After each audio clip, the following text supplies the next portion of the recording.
Good day, YouTube. JD here. Today is May 26, 2015. Today's topic is pagan resources.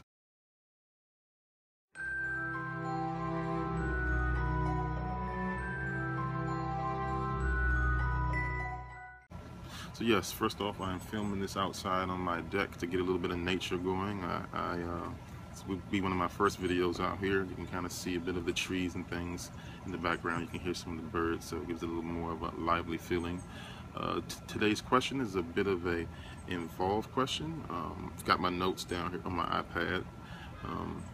It mentioned whether or not we knew of any Celtic resources, but it also had a bit of a caveat in there that said that we can go ahead and mention any type of books or blogs that we use in general for any type of pagan path.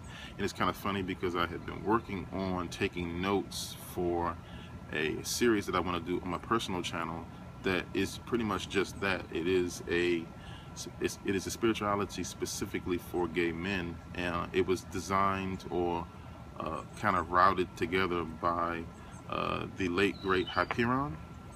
He is someone who has done actually a few conferences and actual presentations at a convention known as Pantheon that takes place on the West Coast. He died recently, like in the last few years, but he came upon this path and wrangled it together through shamanic journeys and actually forging relationships with actual gay men that had passed over, and he was able to contact them. He became interested in creating this path after reading a book called Two Flutes Playing by someone named Andrew Rayner. And that book itself was actually channeled from gay men that had died and forged a relationship with Andrew Rayner, and he was able to channel that book and bring it into existence, kind of like the Seth books were channeled by that person as well. And the path is a pretty well-rounded path, but like I said, it is focused specifically and targeted at gay men.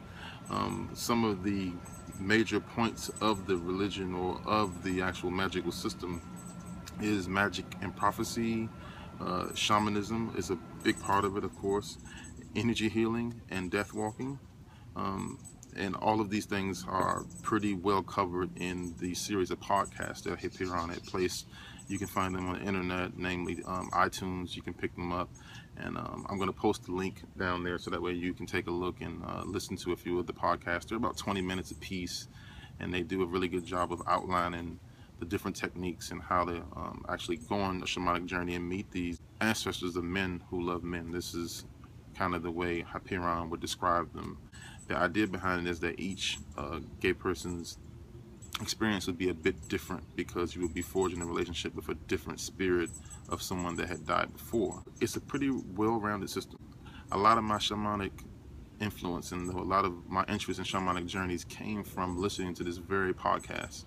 As far as the book Two Flutes Playing by Andrew Rayner, it is a very exotic book. It reads more like poems. It's the type of book that you want to read and kind of put down, sleep on it, come back, see if it meditates and draws you in a bit, and it kind of will manifest in your brain the meaning of the book.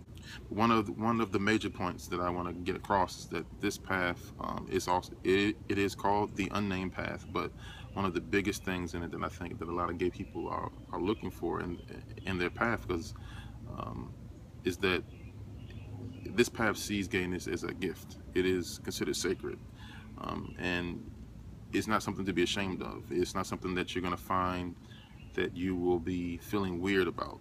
In some of the other pagan religions, it is definitely brought to your attention that there's a duality where there's a masculine and there's a feminine. Well, with this system, this magical system, and this philosophy, the idea of having two males is actually explained a lot in a different light.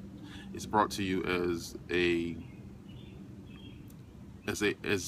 powerful thing, and they actually have a different set of gods and goddesses, and I will go into that as I develop and release my series of videos based off of that. But for the time being, for more information, just go ahead and have a look at the link below. Again, it's called The Unnamed Path, and it was created or assembled by the lake Hyperion. I want to go ahead and wish everybody a wonderful day. Thanks for watching the video, and blessed be.